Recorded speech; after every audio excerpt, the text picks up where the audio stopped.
PM Modi को टक्कर देने के लिए इस बार वाराणसी लोकसभा सीट से किन्नर महामंडलेश्वर हिमानगी सखी मैदान में है। नमस्कार, निष्कर्ष भारत देख रहे हैं आप और मैं शुभम कुमार स्वराज।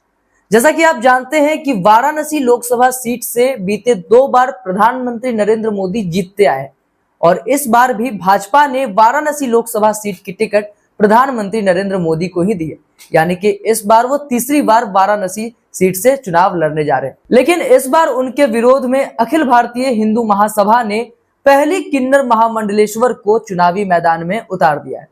अखिल भारतीय हिंदू महासभा के प्रदेश अध्यक्ष ऋषि कुमार त्रिवेदी ने 20 लोकसभा सीटों से प्रत्याशियों की लिस्ट जारी कर दी है, जिसमें वाराणसी लोकसभा सीट से किन्नर महामंडलेश्वर हिमानगी सखी का नाम दिया गया है। बात की जाए हिमानगी सखी की, तो हिमानगी सखी किन्नरों के सामान्य अधिकार के लिए लड़ाई लड़ रही हैं और वो 5 भाषाओं में भागवत कथा सुनाती हैं। वाराणसी से प्रत्याशी हिमानगी सखी ने बताया कि किन्नरों को सामान्य अधिकार दिलाने के लिए वो इस बार चुनावी मैदान में उतरी है। हमारे प्रधानमंत्री का बेटी बचाओ और बेटी पढ़ाओ का नारा तो अच्छा है, लेकिन किन्नर बचाओ और किन्नर पढ़ाओ को अहमियत नहीं दी गई। उनकी मांग है कि किन्नर समाज को भी नौकरियों, लोकसभा, विधानसभा एवं पंचायत चुनाव जैसे तमाम जगहों पर आरक्षण दिया जाए, ताकि सदन में भी उनका प्रतिनिधित्व हो और उनकी समस्याओं पर विचार विमर्श किया जा सके। आपको बताते चले कि महामंडलेश्वर हिमानगी सखी के पिता भी गुजरात से थे और उनकी माता जी पंजाब से। माता पिता के निधन होने के बाद बहन की शादी हो गई। इसके बाद हिमानगी वृंदावन पहुंची और वहां जाकर शास्त्रों का अध्ययन शुरू कर दिया। फिर गुरु के आदेश पर वे धर्म प्रचार के लिए वापस मुंबई लौटी। मुंबई माया नगरी है, तो यहाँ हिमानगी सखी ने फिल्मों में काम करने का भी प्रयास किया। कई रोल किए, लेकिन मन नहीं रमा तो वापस धर्म प्रचार के काम में जुट गई। वहीं से भागवत कथा सुनाने का सिलसिला चालू हुआ।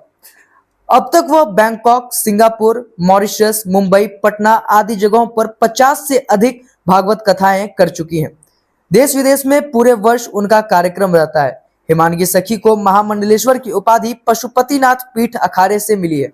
यह अखाड़ा नेपाल में है। वर्ष 2009 में प्रयागराज में हुए कुंभ में नेपाल के गोदावरी धाम स्थित आदि शंकर कैलाश पीठ के आचार्य महामंडलेश्वर गौरी शंकर महाराज ने उन्हें पशुपतिनाथ पीठ की तरफ से महामंडलेश्वर की उपाधि दी। हालांकि अखिल भारतीय हिंदू महासभा ने प्रधानमंत्री नरेंद्र मोदी के विरोध में हिमानगी सखी को टिकट दे तो दिया है, लेकिन जनता को क्या लगता है कमेंट में जरूर बताएं और ये हमें जरूर बताएं कि क्या प्रधानमंत्री नरेंद्र मोदी इस बार अपनी सीट बचा पाएंगे, क्योंकि जिस तरीके से उन पर तानाशाह का आरोप लगाया जा रहा है और जनता में कहीं ना कहीं थोड़ी सी नाराजगी उनके प्रति देखने को मिल रही है। तो वहीं कांग्रेस अब अपने चुनाव प्रचार के जरिए सरकार से ये मांग कर रही है कि हमारे विकास का 2 हिसाब। खैर, आपको क्या लगता है कमेंट में जरूर बताएं और बने रहे निष्कर्ष भारत के साथ। खबर हमारी, निष्कर्ष आपका। धन्यवाद।